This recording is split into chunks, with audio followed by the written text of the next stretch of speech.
अस्सलामु अलैकुम वरहमतुल्लाहि वबरकातुह। इन्नल हम्दुलिल्लाह नहमदुहु व नस्तईनुहु व नस्तगफिरुहु व नऊज़ु बिल्लाहि मिन शुरूरि अनफुसिना व मिन सय्यिआति अमालिना। मन यहदिहिल्लाहु फला मुदिल्ल लहु व मन युद्लिल फला हादिय लहु व अशहदु अन ला इलाहा इल्लल्लाह वहदहु ला शरीका लहु व अशहदु अन्न मुहम्मदन अब्दुहु व रसूलुहु सल्लल्लाहु तआला अलैहि व अला आलिहि व सहबिहि व सल्लम तस्लीमन कसीरा। या अय्युहल्लज़ीना आमनुत्तक़ुल्लाह हक़्क़ तुक़ातिहि व ला तमूतुन्ना इल्ला व अंतुम मुस्लिमून। या अय्युहन्नासुत्तक़ू रब्बकुमुल्लज़ी ख़लक़कुम मिन नफ़्सिन वाहिदा व ख़लक़ मिन्हा ज़ौजहा व बस्स मिन्हुमा रिजालन कसीरन व निसाअ वत्तक़ुल्लाहल्लज़ी तसाअलूना बिही वल अर्हम इन्नल्लाहा काना अलैकुम रक़ीबा। या अय्युहल्लज़ीना आमनुत्तक़ुल्लाह व क़ूलू क़ौलन सदीदा युस्लिह लकुम आमालकुम व यग़फ़िर लकुम ज़ुनूबकुम व मन युतिइल्लाह व रसूलहु फ़क़द फ़ाज़ फ़ौज़न अज़ीमा। अम्मा बाद फ़इन्न खैरल हदीस किताबुल्लाह व खैरल हदी हदी मुहम्मदिन सल्लल्लाहु अलैहि वसल्लम व शर्रुल उमूरि मुहदसातुहा व कुल्लु मुहदसतिन बिदअह व कुल्लु बिदअतिन दलाला व कुल्लु दलालतिन फ़िन्नार। अऊज़ु बिल्लाहि मिनश शैतानिर रजीम। इन्नल्लाहा इंदहु इल्मुस्साअह व युनज़्ज़िलुल गैस व यअलमु मा फ़िल अरहाम व मा तदरी नफ्सुम माज़ा तक्सिबु गदा व मा तदरी नफ्सुम बिअय्यि अर्दिन तमूत इन्नल्लाहा अलीमुन खबीर। सम्मानित भातृमণ্ডলী, আল্লাহ রাব্বুল আলামিনের প্রশংসা এবং প্রিয় নবী সাল্লাল্লাহু আলাইহি ওয়াসাল্লামের উপর সালাত ও সালামের পর আজ বৃহস্পতিবার 8ই সফর 1445 হিজরি মোতাবেক 24 আগস্ট 2023 আমাদের সাপ্তাহিক বিষয়ভিত্তিক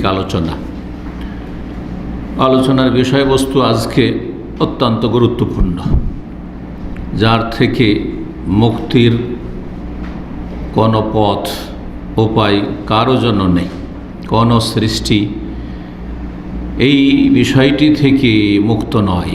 সেখানে আপনাকে ধরা খেতেই হবে এমন একটি বিষয় যেটি হচ্ছে সুনিশ্চিত, আর তা হচ্ছে মৃত্যু। এই মরণের জন্য প্রস্তুতি, মৃত্যুর জন্য প্রস্তুতি নেওয়া, এই নিয়ে আজকে আলোচনা করব। আলোচনা যেহেতু আমাদের অত লম্বা নয়, আজকাল রাতও ছোট, সুতরাং হয়তো আজকে আলোচনা অসম্পূর্ণ থাকবে, বাকিটুকু ইনশাআল্লাহ তাআলা আল্লাহ তৌফিক দিলে আগামী সপ্তাহে পূরণ করব।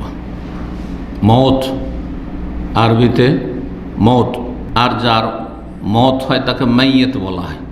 মাইয়েতটা কিন্তু আমরা বাংলাতে বাংলার মতো করে ব্যবহার করি, অথচ মওত আর মাইয়েত, মওত হচ্ছে মৃত্যু আর মাইয়েত হচ্ছে মৃত। জি, মওত এমন একটি বিষয়, এমন একটি চিরসত্য বিষয়, বাস্তবতা, যা কেউ অস্বীকার করতে পারবে না। আল্লাহকে অস্বীকার করার অনেকে আছে, কাফের নাস্তিক আছে, আবার অনেকে বহুত্ববাদী মুশরিক আছে। আল্লাহর চাইতে বেশি তারা ক্ষমতা দিয়ে রেখেছে তাদের বাতিল উপাস্যকে, ভ্রান্ত উপাস্যকে, যারা শিরকি আকীদায় এবং কর্মকাণ্ডে লিপ্ত। তারা আল্লাহর কাছে না চেয়ে অন্যের কাছে চেয়ে থাকে, আল্লাহর যথাযোগ্য তারা মর্যাদা দেয় না। একমাত্র আল্লাহ রাব্বুল আলামিন হচ্ছেন আল হাইয়ুল কাইয়ুম। আল্লাহু লা ইলাহা ইল্লা হুয়াল হাইয়ুল কাইয়ুম। জি, কোরআনে কারীমের একাধিক আয়াত রয়েছে, শুধু আয়াতুল কুরসি তো নয়। যিনি হচ্ছেন আল্লাহ, লা ইলাহা ইল্লাহু, তিনি ছাড়া কোনো সত্য মাবুদ নেই। তিনি হচ্ছেন আল হাই, চিরঞ্জীব, সবসময় আছেন আর সবসময় থাকবেন, চিরঞ্জীব, যার কোনো আদি অন্ত নেই। আল কাইয়ুম, যিনি সব কিছুকে ধারণ করে রয়েছেন, তাকে কোনো কিছু ধারণ করে নেই। তিনি কারো ওপর নির্ভরশীল না। আমরা সবাই রবের রহমত, কুদরত এবং রবের পক্ষ থেকে অনুগ্রহ, দয়া আর ওপর নির্ভরশীল। আল্লাহ রাব্বুল আলামিন যতদিন রাখবেন ততদিন আপনি থাকবেন, যতদিন সুস্থ রাখবেন ততদিন সুস্থ থাকবেন। সুতরাং আমরা হচ্ছি একমাত্র আল্লাহ রাব্বুল আলামিনের মুখাপেক্ষী, আল্লাহ হচ্ছেন অমুখাপেক্ষী। এই জন্য আল্লাহর নাম হচ্ছে আস-সামাদ। সূরা ইখলাসের সামাদ, যিনি অমুখাপেক্ষী, কারো মুখাপেক্ষী নন, এবং সমস্ত কিছু তার মুখাপেক্ষী। সামাদের এই দুটো দিক রয়েছে, তিনি সব কিছু থেকে, সবার থেকে অমুখাপেক্ষী, আর সব কিছুই তার মুখাপেক্ষী। মরণ এমন একটি বিষয়, যে বিষয়কে কোনো ব্যক্তি অস্বীকার করতে পারে না। দুনিয়ার যে কোনো বিষয়কে অস্বীকার করেছে, অস্বীকার করার লোক পাবেন, কিন্তু মরণকে কেউ অস্বীকার করতে পারবেন না। যতই বড় কাফের হোক, যত বড় নিকৃষ্ট হোক না কেন, যতই বড় দুনিয়ার পাপিষ্ট ভোগবিলাসী হোক না কেন, হালাল হারামের সামান্যতম কোনো রকমের বৈধ অবৈধ, এটা করতে পারবো, এটা করতে পারবো না, এমন কোনো বিশ্বাস যাদের নেই, তারাও নিশ্চিত জানে যে মরণ হচ্ছে একটি এমন বাস্তবতা যেটি অস্বীকার করার কোনো ক্ষমতা নেই। জি, সেটা আপনি বিশ্বাস করেন যে মরতে হবে, জানেন যে বিশ্বাস করতে হবে, কিন্তু অধিকাংশ মানুষ মরণকে অনেক দূরে মনে করে। মরণ যে এত কাছে, এটা আমাদের অধিকাংশ মানুষের কাছে অকল্পনীয়। আপনারা যারা এখানে আছেন, আলহামদুলিল্লাহ, সমাজের তুলনা করলে মুসলিম সমাজের মধ্যে দুই শ্রেণীর মানুষ। এক শ্রেণীর মানুষ আছে যারা দিন শিখতে আগ্রহী, দিন শিখেন, সেই জন্য এখানে এসেছেন, শেখার আগ্রহ আছে। শিখতে আগ্রহী তার মানে আমল করতে আগ্রহ আছে। মানুষও ত্রুটি থাকতে পারে, কিন্তু আমল করব, কিছু করবো, এর আগ্রহ আছে, ঠিক না? আর যার যত বেশি শিখার আগ্রহ থাকবে, এলেমের আগ্রহ থাকবে, আমলের আগ্রহ থাকবে, সেই ব্যক্তি তত বেশি অন্যের কাছে এলেম পৌঁছে দেওয়ার চেষ্টা করবে। সেই ক্ষেত্রে উদ্গ্রীব হবে, আগ্রহী হবে। সেটার নাম দাওয়াত, দিনের দাওয়াত, প্রচার প্রসার করা। যা কিছু জানছেন, শিখছেন, আমল করছেন, অন্যকে পৌঁছাবেন। আপনি ভালো, অন্যকে ভালো করার চেষ্টা করবেন। তো সমাজের এক শ্রেণীর মুসলিম যারা এই কোয়ালিটির, আলহামদুলিল্লাহ, এই কোয়ালিটিতে আল্লাহ যেন আমাদের সকলকে কবুল করেন। অধিকাংশ দিন শিখা আগ্রহী নয়, আর যদি কিছু শিখে তো আমলে আগ্রহী নয়। আমল কিছু করে তো অজ্ঞতার সাথে আমলে আগ্রহী, কিন্তু শিখবে না, কিছু সংশোধন করবে না। ও বাপ দাদা থেকে পেয়েছে। অনেকে বলে চলেন কিছু শিখি, যাই ইসলামী সেন্টারে, ও আমি নামাজ তো পড়ি। ও ভুলভাল বেদাতি নামাজ পড়ে, ওই নামাজ তো হয়ই না, বড় বড় ভুল, কিন্তু ও শিখবে না। ও মনে করে যে আমি নামাজ পড়ছি, জান্নাতে চলে যাব। জাহেল, ভুল নামাজ পড়ছে, ভুল আমল করছে, ভুল ইবাদতবন্দি করছে, শিরক বিদআত মিশনে ইবাদতবন্দি করছে। তৌহিদের জ্ঞান নেই, শিরকের জ্ঞান নেই, কি শির, কি তৌহিদ, কি সুন্নত, কি বেদাত, কিছুই জানেন না। কোনটা সহি শুদ্ধ সালাত, কোনটা হচ্ছে বেদাতি সালাত, জানেন না। কেউ আমলে আগ্রহী, কিন্তু এলেম আগ্রহী নয়। অনেকে আছে কিছু এলেমও শিখছেন, আপনাদের মধ্যে অনেকে আছেন কিছু এলেমও শিখার আগ্রহ আছে, আমল করার আগ্রহ আছে, কিন্তু দাওয়ার কাজে কোনো আগ্রহ নেই। মুখ বন্ধ, বেশ। কাউকে অসন্তুষ্ট করবে না, কারো মনক্ষুণ্ণ করবে না। তো চিন্তা করুন, আপনাদের নিজেদেরকে নিয়ে চিন্তা করুন, প্রত্যেকে নিজে নিজে চিন্তা করুন যে আমাদের সকলকে মরতে হবে, বিশ্বাস আছে এবং এ সম্পর্কে যথেষ্ট জ্ঞান আছে, তাই না? কিন্তু এই মরণ যে এত কাছে, এটা থেকে আমরা অধিকাংশ মানুষ গাফিল, আমরাও গাফিল। এশার সালাত পড়েছেন, তখন ভাবেননি যে এইটি আমার শেষ সালাত। এই যে এখানে বসেছেন, এখনো ভাবি না আমরা যে এখান থেকে উঠতে পারবো না, এখানেই শেষ। কিন্তু এর সম্ভাবনা আছে না নেই? চোখের সামনে কিন্তু অনেককে দেখছি, অনেককে দেখছি। দেশে গেল আর ফিরে আসলো না, চোখের সামনে দেখছেন কিন্তু, আর ফিরে আসলো না। বিদেশ আসলো আর দেশে যাওয়া নসিব হলো না। সব কিছু ঠিকঠাক আছে, বিয়ে করবে, ফ্লাইটের টিকিট হয়ে গেছে, সব কিছু ভিসা হয়ে গেছে, এন্ট্রি হয়ে গেছে, তারপরে মারা গেল, যেতে পারলো না। এমন ঘটনা কিন্তু চোখের সামনে আমরা সব দেখছি। তারপরেও মত থেকে অধিকাংশ মানুষ, শুধু বলবো না, অধিকাংশ মুসলিম, এমনকি আমরা যারা দিনদার, অনেকটাই ফরজ ওয়াজিব আদায় করি, হারাম নাজাজ থেকে বেঁচে থাকি, তারা অধিকাংশই কিন্তু গাফিল, গাফিল, উদাসীন, বেখবর, বেখবর। অনেকে বলেন বাবা মারা গেছে 40-50 বছর বয়সে, তাদের ছেলেরা কল্পনা করতে পারে যে আমার আব্বা আমাদেরকে এত তাড়াতাড়ি ছেড়ে চলে যাবে। কল্পনা, যেমন বাবার কথা আপনি কল্পনা করেননি, তা আপনার কথা তো আরও গাফিল হয়ে আছেন। আপনি তো নিজের কথা কল্পনা করেন না, কারণ আমরা দেখি ডানে বামে অনেকে মারা যাচ্ছে, সব মরবে, কিন্তু এত তাড়াতাড়ি তার আগেই যে আমি চলে যাব, অনেক অসুস্থদের চাইতে আগে আমি সুস্থ মানুষ চলে যাব, এটা কল্পনার বাইরে। খুব কম মানুষ আছেন যারা কল্পনা করছেন। এই মৃত্যু সম্পর্কে আজকে আমি চাই আপনাদেরকে স্মরণ করিয়ে দেব। তার আগে আল্লাহ যেন আমাকে মরণ এবং মরণের অবস্থা, মরণের পরের জীবন ভালোভাবে স্মরণ রাখার তৌফিক দান করেন, সবসময় স্মরণ রাখার তৌফিক দান করেন। এই ক্ষেত্রে কোরআন এবং হাদিসে কি বলা হয়েছে, সালাফে সালেহিন, সাহাবায়ে কেরাম, তাবেইন, তাবা তাবেইন, যারা নবী সাল্লাল্লাহু আলাইহি সাল্লামের পরে আপনার জন্য আদর্শ, উত্তম আদর্শ, তারা এই বিষয়ে তাদের যে সুন্দর সুন্দর বাণীগুলি রয়েছে কিছু আপনাদের সামনে নকল করব। আল্লাহ রাব্বুল আলামিন যেন আমাদের সংশোধন করার তৌফিক দান করেন এবং দুনিয়ামুখী না হয়ে পরকালমুখী হওয়ার তৌফিক দান করেন। যেই সময়টা চলে যাচ্ছে, প্রতিটি মুহূর্ত আমরা কবরের দিকে এগিয়ে যাচ্ছি।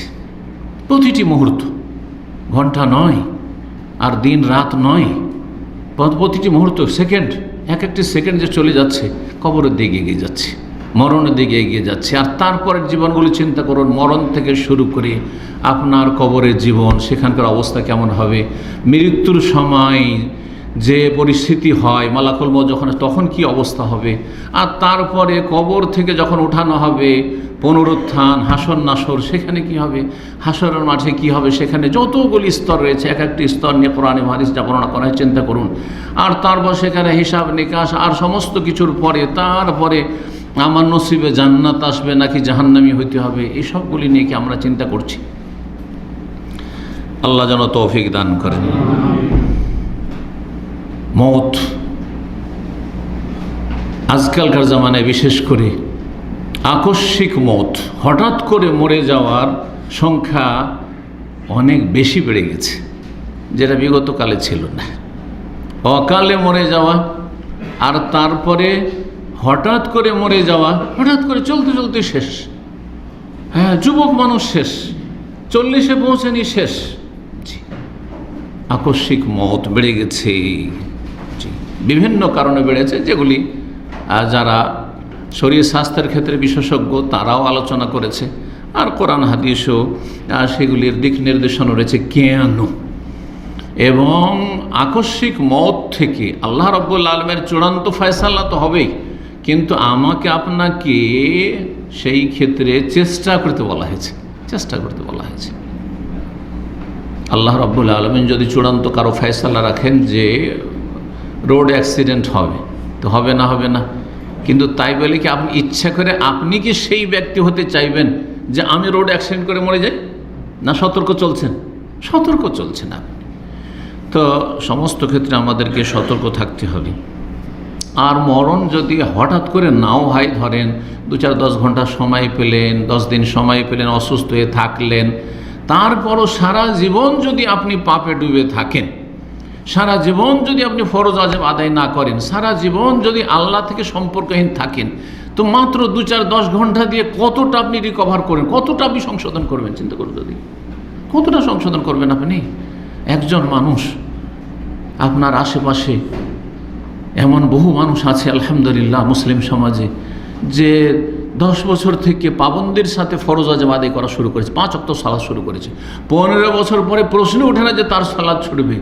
সেই ব্যক্তির সাথে আপনি নিজেকে তুলনা করুন, যে আপনি সারা জীবন গাফিল থেকে 40-50 বছর বয়সে, 60 বছর বয়সে আপনি নামাজ শুরু করলেন, তাহলে তার সাথ কী করে ধরবেন আপনি?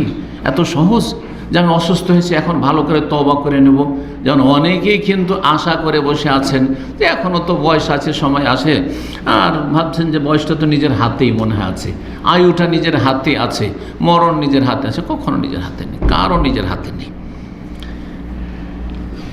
মওত হঠাৎ করে আসবে, এবং এই মওতের সময় সম্পর্কে আল্লাহ ছাড়া কেউ জানে না, কেউ জানে না। আম্বিয়া রসুলগণকে এন্তেকালের পূর্ব মুহূর্তে জানিয়ে দেওয়া হয় এবং অনুমতি নেওয়া হয়, এতটুকু হাদিস দ্বারা প্রমাণিত। কিন্তু তার আগে কোনো নবী রসুলকে তার সাহাবীরা, তার সাথী সঙ্গীরা যদি জিজ্ঞাসা করেন 2-4-10 বছর 5 বছর আগে যে আপনার মরণ কখন, তাও জানাচ্ছেন না।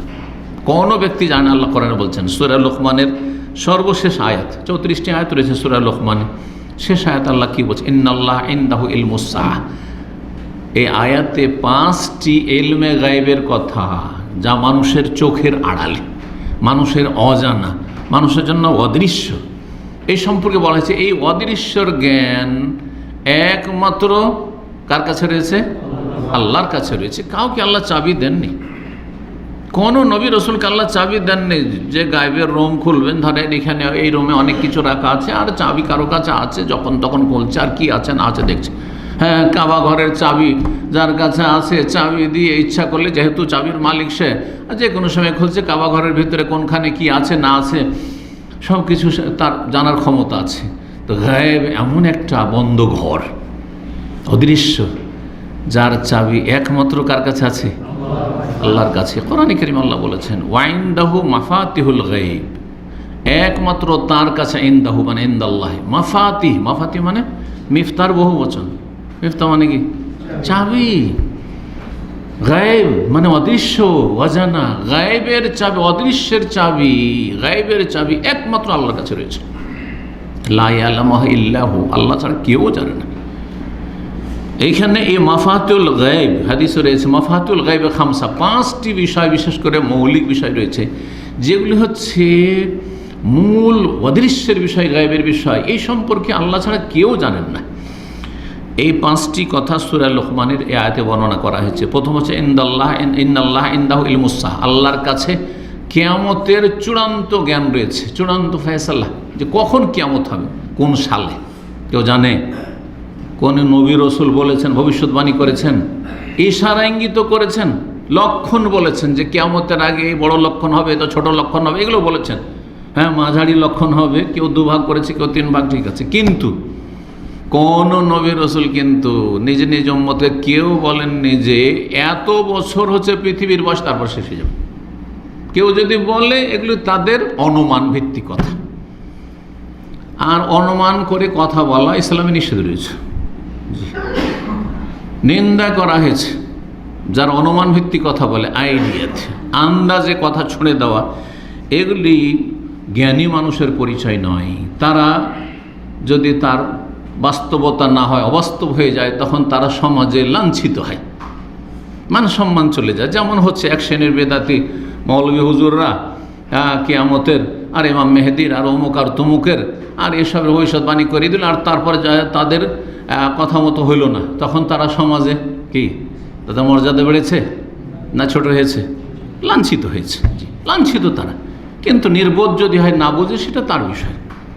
আর সমাজও যদি নির্বোধ হয়, হ্যাঁ, সমাজের এইসব বেদাতি মোল্লাও যেমন নির্বোধ, আর তাদের সমাজের লোকেরাও যদি নির্বোধ হয়, যাদের জ্ঞান বুদ্ধি নাই, তো সেটা ভিন্ন বিষয়। তো আল্লাহ বলছেন যে কিয়ামতের জ্ঞান আল্লাহর কাছে রয়েছে, 1। 2 নম্বর ইউনাজ্জিলুল গায়স, কখন বৃষ্টি হবে।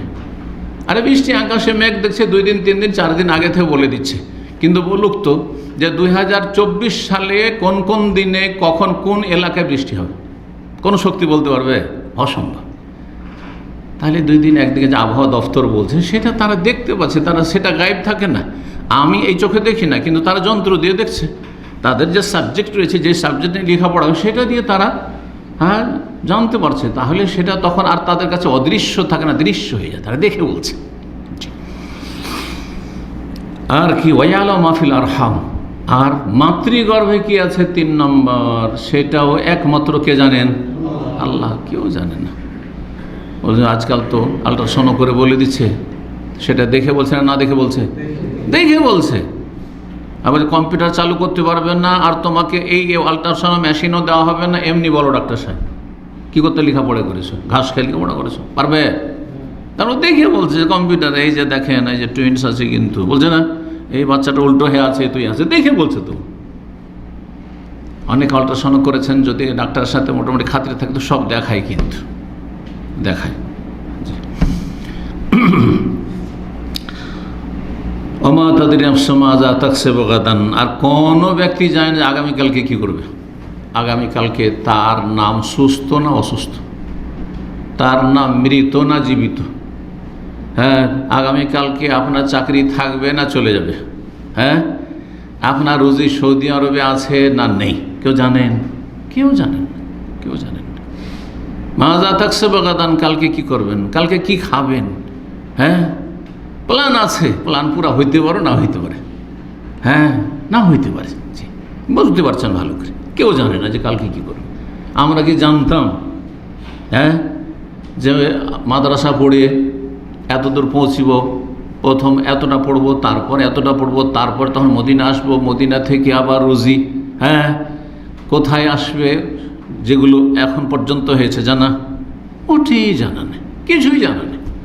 যেমন অতীতের এগুলো জানছি যে অকল্পনীয়, জানাই ছিল না। কোনো দিন সৌদি আরবে থেকেছি, সৌদি আরব বিভিন্ন শহরে গেছি, জীবনও কোনোদিন কল্পনা করি যে দাম্মামে আমার রুজি হবার এত লং টাইম রুজি হবে। আমি নিজের কথা বলছি, 4 বছর মদিনায় থেকেছি, মক্কা গেছি, জেদ্দা গেছি, রিয়াজ পর্যন্ত এসেছি, কাসিম গেছি ছাত্র জীবনে। কিন্তু যদি জানতাম যে এমন একটা সময় ভাবে যেখানে আমার দীর্ঘ 25-26 বছর এখন পর্যন্ত পার হয়ে গেল, আল্লাহ বাকিটা আল্লাহ জানেন। হ্যাঁ, মানে সবই আল্লাহ জানেন, কিন্তু এখন পর্যন্ত এটা জেনে নিয়েছি যে হ্যাঁ 25 বছর গেল, কিন্তু বাকি কতটা সময় আছে এইটাই, কিন্তু বাকিটা আল্লাহ জানেন। মানে এই নয় যে সবটা আমি জানি বাকিটা আল্লাহ, এইটাও এই উদ্দেশ্য নয় কিন্তু। কারণ এটা নিয়ে আবার আজকাল সোশ্যাল মিডিয়াতে কিছু খুব ভাইরাল হয়েছে। হ্যাঁ, এটা বলা যাবে না, এটা কোন ক্ষেত্রে বলা যাবে না, কোন ক্ষেত্রে বলা যাবে, আপনার বাকভঙ্গি, আপনি উদ্দেশ্য কি উদ্দেশ্যে বলছেন এটা বিষয়। আমি এটা করলাম, বাকি আল্লাহ মালিক, এটা বলা আপত্তিকর। এবং অবশ্যই বলা, এটা যদিও একজন মুসলিমের উদ্দেশ্য এটা থাকে না যে আমি যেটা করলাম নিজ ক্ষমতায়, সেটাও আল্লাহর তৌফিক। কিন্তু আমার কর্ম এরকম না বলে, বাকি না বলে আমার কর্ম আমি করলাম, আর আল্লাহর সব কিছুর মালিক, বাকি শব্দটি না বলে আপনি সতর্কতা অবলম্বন করবেন। জি, তো কি বলছিলাম, কোনো কল্পনা থাকলে অবশ্যই একবার ভিজিট করে যেতাম, জীবনে আসেনি এদিকে। জি হ্যাঁ, এছাড়া তারপরে 2-3 বছর থাকলাম আল কাসিমে, সেখান থেকে আল জৌফ গেছি, সাকাকা গেছি, আর গেছি, বক্তব্য করেছি, হাইল গেছি, কিন্তু কোনোদিন যেহেতু কল্পনাতে ছিল না, দাম্মাম আসেনি। অথচ সৌদি আরবের 3য় সবচেয়ে বড় সিটি শহর হচ্ছে দাম্মাম। জি হ্যাঁ, ছোটো ছোটো শহরে গেছি। তো কেউ আগামীর জন্য কি হবে না হবে, আচ্ছা যদি জানতেন যে আমার ছেলে, অনেকের ছেলে মেয়ে বাপ মাকে হত্যা করছে, আল্লাহ হেফাজত করুন আপনাদের, প্রতিটি মুসলিম আল্লাহ হেফাজত করুন, বাপ মাকে মারধর করছে, বাপ মাকে বাড়ি থেকে বের করে দিচ্ছে, করছে না করছে না? যদি জানতেন তো ওই বাচ্চাটাকে বেঁচে থাকতে দিতেন? হ্যাঁ, মোটেই দিতেন না। আমি তার হাতে খুন হবো, সেই জন্য তাকে আবার এত কষ্ট করে মানুষ করবো, সে আমাকে আমার বাড়ি থেকে বের করে দিবে, আমার জমি জায়গা থেকে বঞ্চিত করে দিবে? চিন্তা করুন। খাজির আলাইহিস সালাম জানতেন, সেই জন্য কি করলেন, ওই যে অদৃশ্য সম্পর্কে আল্লাহ বিশেষ বিশেষ কিছু জ্ঞান, সব জ্ঞান নয়, কিছু জ্ঞান দিয়ে খাজিরকে, যেই জ্ঞানটি তাকে দিয়েছিলেন কিন্তু মুসা আলাইহিস সালামকে দিন। এই যে মুসা আলাইহিস সালাম আপত্তি করলেন, এইটাই আবার এত বড় অন্যায় কেন করলেন? একটা নাবালক শিশু, মাসুম বাচ্চাকে খুন করে দিলেন আপনি, এটা তো মেনে নেওয়া যায় না। কেন খুন করলাম? এই যে বললাম, এই জন্য এটা দিয়ে বহু শিক্ষণীয় বিষয় আল্লাহ শেখাতে চেয়েছেন। তার একটি হচ্ছে যে অদৃশ্যের জগতে, চোখের আড়ালে আল্লাহর যে ফয়সালাতে এমন কিছু হচ্ছে, ঘটছে আমাদের জীবনে, যেগুলি যখন ঘটছে তখন আমাদের যেন খুব কষ্ট করে, আমাদেরকে মোটেই ভালো লাগে না, বরং আমার আপনার জন্য অনেক বড় মুসিবত। কিন্তু যদি এর রহস্য কেন ঘটলো, এতে আমার যে ফায়দা রয়েছে, এটা যদি জেনে নিতে পারতাম আগেই, তাহলে তো আমরা রহস্য উদ্ঘাটন করে নিতাম। হ্যাঁ, জি, আল্লাহ রাব্বুল আলামিন বুঝার তৌফিক দান করুন। 5 নম্বর, অমাতাদিন অফসান ভাইয়ারদিন, কোনো ব্যক্তি জানেন না যে কোথায় মারা যাবে। আপনারা কেউ জানেন কোথায় মারা যাবে? কেউ জানেন? অনেকে আছেন, বড় বড় 2-1টা আলেমের কথা বলছি, বিশেষ করে সুফি বিদাতি আলেমদের তো ঘটনা এরকম মেলা আছে, যারা মক্কার চাইতে মদিনাকে বেশি পছন্দ করে। হ্যাঁ, মদিনার সাথে, মদিনার আদর্শের সাথে মহব্বত নেই, কিন্তু মানে মদিনার ইসলাম নেবে না, তৌহিদ সুন্নত নেবে না, মদিনার নামাজ নেবে না, মদিনার ইবাদত বন্দেগী নেবে না, মদিনার শিরক নেই, বিদআত নেই, কবর নেই, মাজার নেই, পাকা নেই, কিছু নেই, এগুলো নেবে না। কি নেবে? মদিনা শরীফের শুধু তাবাররুক নেবে, তাবাররুক নেবে। তো মদিনার তাবাররুকের জন্য মদিনায় মরার জন্য 10 বছর থেকেছে, এমন কিছু বিদাতি আলেমদেরকে জানি, বড় বড় তাদের আলেম শেষখানে চিকিৎসার জন্য দেখছে যে এখানকার চাইতে ভালো চিকিৎসা হবে, চিকিৎসার জন্য অন্য কোনো দেশে গেছে, সেখানে গিয়ে মারা গেছে। যার ফেলার মদিনায় দাফন নসিব হয়নি। কিন্তু যদি মদিনায় কারো দাফন, মক্কায় কারো দাফন নসিব থাকে, সারা জীবন দাম্মাম থাকলেন, সারা জীবন আপনি বাংলাদেশে থাকলেন, হঠাৎ করে উমরায় আসলেন, সব মারা গেলেন, হতে পারে না? কেউ জানে না কোথায় মরবেন, কখন মরবেন, কারও জানে না। শুধু কোথায় নয়, কখন মরবেন, কি অবস্থায় মরবেন, ভালো অবস্থায় না মন্দ অবস্থায়, তারপরে আপনার সাথে আপনার আত্মীয় স্বজন থাকবে না থাকবে না, কেউ জানে না। আমার খুব প্রিয়জন এবং বড় আলেম ছিলেন, সারা জীবন পরিবার ছেড়ে বাইরে যাননি, সবসময় পরিবার কাছে থেকেছেন, কিন্তু শেষখানে অসুস্থ হয়ে পরিবার ছাড়া একাই চিকিৎসার জন্য যেতে হলো।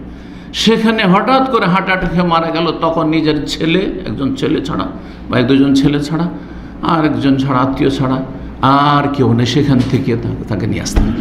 সারা জীবন স্ত্রীর সাথে থেকেছ, একাধিক স্ত্রীর সাথে থেকেছ, কিন্তু স্ত্রীর সামনে মত হবে সেটা নসিব হয়নি। আল্লাহর ফয়সালা, আমরা কোনো কিছুই ক্ষমতা রাখি না। আল্লাহু আকবার। তো এই ছিল মরণ সম্পর্কে কিছু কথা। যখন মরণ সুনিশ্চিত, সুতরাং প্রত্যেক মুসলিমের জন্য উচিত জানা যেহেতু নেই কখন মরণ হবে। আজকে মরণ হতে পারে না, আল্লাহু আকবার, যে কোনো সময় হতে পারে। সুতরাং একটি করণীয় প্রথম বলি, সেটি হচ্ছে যে আপনি সবসময় ওসিয়ত লিখে রাখবেন। আমরা এই শরীয়তের বিধানের ওপর আমল অধিকাংশ লোকই করি না। আল্লাহ যেন করার তৌফিক দান করেন। বিশেষ করে যদি কারোর সাথে লেনদেন থাকে। ওসিয়ত হচ্ছে দুই রকম। ওসিয়ত কাকে বলা হয়? প্রথম ওসিয়তের সংজ্ঞা, যে বলবেন হাত তুলেন, এলোমেলো ভাবে না। ওসিয়ত কাকে বলে?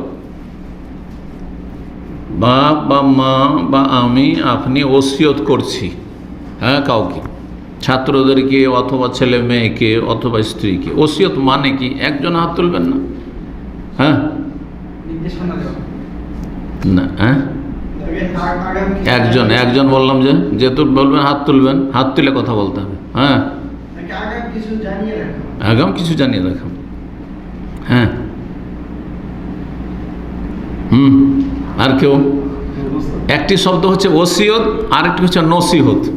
বাংলায় দুটো ব্যবহার হয়। নসিহত মানে উপদেশ, নাসিহা থেকে, নাসিহাতুন, এটাকে আমরা কি বলি? নসিহত করা, জি, নসিহত। আবার আঞ্চলিক ভাষা অনেক যায় নসিহত করে দেয়, কিন্তু নসিহত, নাসিহা। তো নসিহত মানে তো উপদেশ, কিন্তু ওসিয়ত মানে কি? শাব্দিক অর্থ কি ওসিয়ত? বা শাব্দিক অর্থ না, আপনি সংজ্ঞায় বলেন। ওসিয়ত কাকে বলেন? নির্দেশনা। মৃত্যুর পরে, হ্যাঁ, সে নিজের জন্য করণীয় কিছু নির্দেশনা দিয়ে গেল। মৃত্যুর সাথে সম্পৃক্ত। ওসিয়তের সম্পর্ক হচ্ছে মৃত্যুর সাথে। ওসিয়তের সম্পর্ক এই নয় যে আপনি ছেলে মেয়েকে বা পরিবারকে বললেন যে যাও অমুক জায়গায় যাও, তোমার ওখানে যাও, ওখান থেকে ঘুরে এসো। এটা ওসিয়ত না, এটা হচ্ছে কি? নির্দেশ। এটা হচ্ছে নির্দেশ। কিন্তু ওসিয়তের সম্পর্ক হচ্ছে মৃত্যুর পরের সময়ের জন্য, পরের সময়ের সাথে। সেটা কিভাবে? যে আমি মারা যাওয়ার পরে এই কাজগুলি করবে, আমি মারা যাওয়ার পরে এই কাজগুলি করবে আর এগুলি করবে না। সেটা দুই ভাগে বিভক্ত। একটি হচ্ছে আল্লাহর হকের ক্ষেত্রে বা দ্বীনের ক্ষেত্রে ধর্মীয় ওসিয়ত, দ্বীনি ওসিয়ত। দেখো, আমি দুনিয়া থেকে চলে যাব, কিন্তু স্ত্রী ছেলে মেয়েকে বলছেন যে তোমরা তৌহিদ সুন্নতকে আঁকড়ে ধরে থাকবে, শিরক বেদাত থেকে বেঁচে থাকবে, 5 ওয়াক্ত সালাতের হেফাজত করবে, আর মানুষের সাথে উত্তম আচরণ করবে, আত্মীয় স্বজনদের সাথে সদ্ব্যবহার করবে, পাড়া প্রতিবেশীর সাথে ভালো আচরণ করবে, আল্লাহকে ভয় করে চলবে, কোনো হারাম রিজিক গ্রহণ করবে না। এগুলো হচ্ছে ধর্মীয় ওসিয়ত, ওসিয়া দ্বীনিয়া। এগুলো হচ্ছে ধর্মীয় ওসিয়ত। এই ধর্মীয় ওসিয়ত গিয়ে নসিহতের সাথে মিলে যায়, মানে নসিহত মানে উপদেশ, আর এগুলো হচ্ছে উপদেশ। আর আরেক ধরনের ওসিয়ত হচ্ছে, সেগুলো ধর্মীয় না, পার্থিব ওসিয়ত। পার্থিব ওসিয়ত মৃত্যুর সাথে সম্পর্ক বা মৃত্যুর পরের জীবনের সাথে সম্পর্ক, কিন্তু সেগুলির সম্পর্ক হচ্ছে পার্থিব বিষয়াদির সাথে। যেমন দেখো, আমি অমুকের কাছে এত টাকা পাবো, অমুকের কাছে এত টাকা পাবো, অমুকের কাছে এই পাবো, অমুকের কাছে এই পাবো। সুতরাং সেগুলি তোমরা মনে রেখো অথবা লিখে রেখো। নিজেই লিখে দিলেন সবচাইতে ভালো, নিজেই লিখে বালিশের তলে রেখে দিলেন, হাদিস আছে, বিছানায় রেখে দিলেন, হ্যাঁ, আপনার ডায়েরিতে রেখে দিলেন, লিখে রেখে দিলেন যে আমি এইসবের কাছে পাবো, পাওনা আছে, আর আমার কাছে পাবে অমুক অমুক অমুক, আমার কাছে পাবে, কি আমার কাছে পাবে। এই যে লেনদেন রয়েছে, এগুলি সম্পর্কে লিখে রাখা নিজেই সবচেয়ে ভালো। কারণ মৌখিক ওসিয়তের কোনো প্রমাণ থাকছে না। মৌখিক ওসিয়তে 9-6 হতে পারে, বলেছে 1000 রিয়াল, আপনি 1000 টাকা ধরলেন, গোলমাল হইতে পারে না? গোলমাল হইতে পারে। সুতরাং লিখিত ওসিয়ত থাকবেই। এই মর্মে বুখারী মুসলিম হাদিস রয়েছে, আব্দুল্লাহ বিন উমর রাদিয়াল্লাহু তাআলা আনহু থেকে রাসূলুল্লাহ সাল্লাল্লাহু আলাইহি ওয়াসাল্লাম মাহাক্কু ইমরিন মুসলিমিন লাহু শাইয়ুন ইউসি ফিহি ইয়াবিতু লাইলাতাইন। কোন মুসলিমের এই অধিকার নেই, মানে এটা উচিত নয়। কথাটা কত শক্ত করে বলছেন নবী সাল্লাল্লাহু আলাইহি ওয়াসাল্লাম, অথচ এর গুরুত্ব কিন্তু আমরা কেউ দিই না। হাজার একজন মুসলিমও দেয় না, যারা দিনদার তারাও কিন্তু আমরা এগুলো করি না। মাহাক্কু ইমরিন মুসলিমিন লাহু শাইয়ুন ইউসি ফিহি, কোন মুসলিমের এই অধিকার নেই, তার জন্য উচিত নয় যে তার কোনো ধন সম্পদ আছে নিজের অথবা কারো সাথে লেনদেন আছে, এর সাথে শুধু লেনদেন না, আপনি চাইছেন কাউকে কিছু দিয়ে যেতে হবে। মসজিদে আমি কিছু দান করতে চাই, আমার জমি জায়গা, মাদ্রাসায় আমি কিছু দিতে চাই, অথবা আমার নিকট আত্মীয় কেউ বঞ্চিত হয়ে যাচ্ছে, কোনো কোনো ক্ষেত্রে বঞ্চিত হয়ে যাচ্ছে, কিন্তু তারা অসহায়, তাদেরকে আমি জমি জায়গা দিয়ে দিতে চাই। ধরেন অনেকের এরকম হয় যে বেঁচে আছেন মুরব্বী, আর তার 2 ছেলে ছিল, আর 2 ছেলের ছেলে মেয়ে আছে, এক ছেলে হঠাৎ করে মারা গেল, বাপ বেঁচে থাকতে ছেলে মারা গেল। কারণ যে এর যে নাতি, এই পোতা পতিনগুলো আছে, নাতিনগুলো আছে ছেলের ঘরের, এরা তো বঞ্চিত হয়ে যাবে। কারণ নিজের ছেলে থাকতে পোতারা, পতিনরা, নাতিরা ওরা পাবে না। তাহলে এখানে যে বঞ্চিত হয়ে যাচ্ছে, সেখানে অনেকে ইসলাম না বোঝার কারণে বলে থাকে যে এখানে তো জুলুম হয়ে গেল। জুলুম হয়নি, ইসলাম বিচার করেছে যে কাছের মানুষ থাকতে দূরের পাবেন না, এ হচ্ছে এইখানে আছে, এইখানে আছে, এটা হচ্ছে ছেলে, আপন ছেলে, এটা ছেলের ছেলে। এই ক্ষেত্রে উচিত হবে দাদার জন্য কি করা, ওসিয়ত করা। অনেকে এটাকে ওসিয়তে ওয়াজিব বলেছে, ওয়াজিব, যাতে করে এরা একেবারে নিঃস্ব না হয়ে যায়। কিছু ওসিয়ত করে, সেটা 1/3 অংশের বেশি যেন না, 3 ভাগের 1 ভাগ, সমস্ত ধন সম্পদ যা আছে বাবার নামে মায়ের নামে, সেখান থেকে 3 ভাগের 1 ভাগ পর্যন্ত ওসিয়ত করতে পারবে। তো এই ওসিয়ত সম্পর্কে নবী সাল্লাল্লাহু আলাইহি ওয়াসাল্লাম বলছেন যে 2 রাত পার হয়ে যাবে আর ওসিয়ত করবে না, এমনটা কোনো মুসলিমের জন্য উচিত নয়। ইল্লা ওসিয়াতু মাকতুবান ইনদাহু, তার ওসিয়ত যেন তার কাছে লেখা থাকে। লিখে রাখেন যে আমি ওসিয়ত করছি। তারপরে যেসব এলাকায় শিরক বিদআত আছে, ওসিয়ত করছি আমার জানাজা যেন অমুক পড়ায়, বেদাতি মোল্লা না পড়ায়, আমার জানাজাতে কবরের ওপর যেন এই রকমের ফুল আর চাদর অথবা এই যে খেজুরের ডাল পোতা, এইসব বেদাতি কাজ না হয়, ওসিয়ত করে যেতে হবে। ওসিয়ত জরুরি। যে এলাকাতে শিরক বিদআত আছে, বিদআত সম্পর্কে সতর্ক ওসিয়ত করা জরুরি।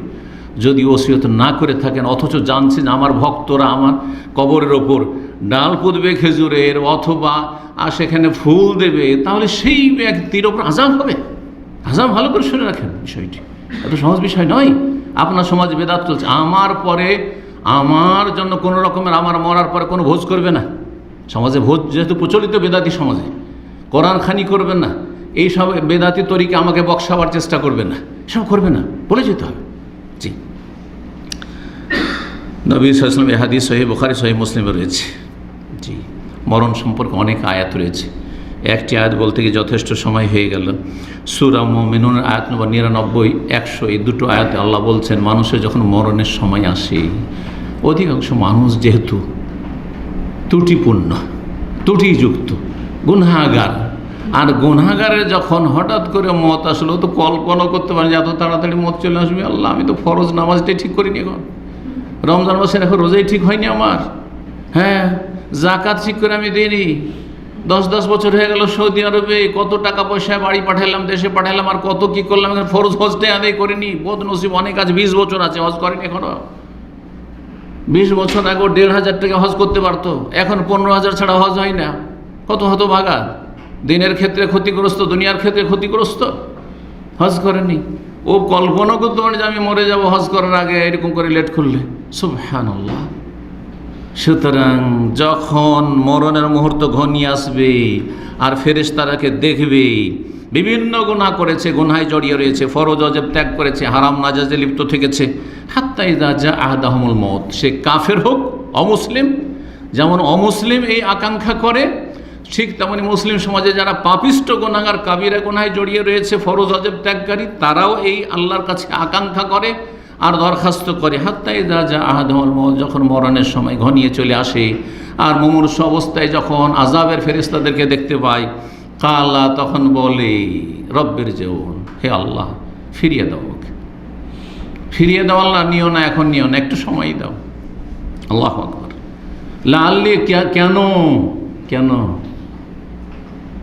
এই দুনিয়ার অনেক পাওনা আছে, সেগুলি উঠিয়ে নিয়ে আসবো, বা ছেলে মেয়েকে বলবো টাকা পয়সা কার কাছে কি পাবো না বলা হয়নি, হ্যাঁ আমার কাছে অমুক পাবে তুমুক, এইসব করব, দুনিয়াদারি নয়, ব্যবসা বাণিজ্য ওই সব কিচ্ছু না, একটু শান্তি আসি, গুছিয়ে আসি, ব্যবসা বাণিজ্য একটু প্রস্তুতি নিয়ে আর একটু বাড়ি চলে যায়, এখন প্রবাসে একাই আছি, নিঃসঙ্গ হয়ে আছি, এইসব কথা বলবেন না। লাআল্লি আমালু সলিহা, আমি কিছু ভালো আমল করবো, আল্লাহ এতদিন করিনি, হতভাগা আমি আমল করিনি। লাআল্লি আমালু সলিহান ফিমা তারাকতু, যা কিছু আমার পরিত্যক্ত ধন আছে সেগুলি দিয়ে আমি কিছু নেক কাজ করবো, মাদ্রাসা করব, মসজিদ করব, দান খাইরু সব দান করে দেবো। আল্লাহ এই ছেলে মেয়ে আমার কোনো কাজে আসলো না।